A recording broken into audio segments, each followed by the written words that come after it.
Oi, Vera. Bom dia. Olha o que eu fiz aqui, Vera. Acabei de fazer uma lareira ecológica. Tu viu o que eu fiz aqui? Ó, essas madeiras era daqueles armários velhos lá, daquela cozinha que ficou aqui na casa, tá?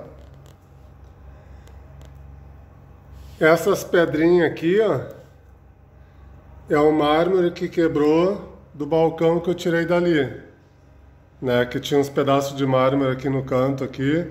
Eu levei lá para frente do pátio lá, peguei uma marreta e quebrei e decorei aqui com essa pedra de mármore aqui que eu quebrei toda ela aqui, estraçalhei toda ela e coloquei aqui, tá?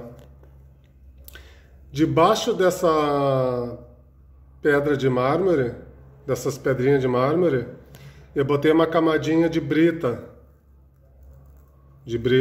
que também tinha sobrado aqui no pátio.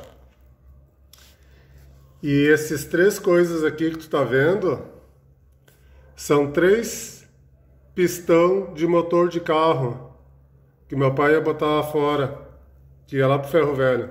Meu pai ia por fora, eu pedi para ele, ele me deu. Bota álcool aqui dentro daqueles ferros ali, que é uns ferros trigrosso, né, triforte, né. E eu botei umas estopinhas ali umedecida com álcool, tá, só para fazer um teste aqui, né.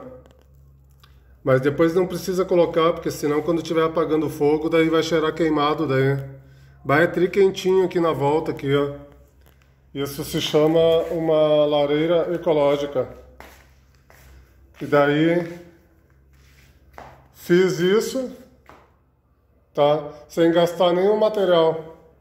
Eu tinha prego, eu tinha madeira, eu tinha brita, eu tinha essas pedrinhas de mármore que eu quebrei e tinha os 3 pistões ali que eu peguei lá do meu pai, que o meu pai me deu. Tá? Bom dia pra ti. Mais uma outra obra de arte criada por Carlos Alberto. Um abraço. Mostra aí pro Beto aí.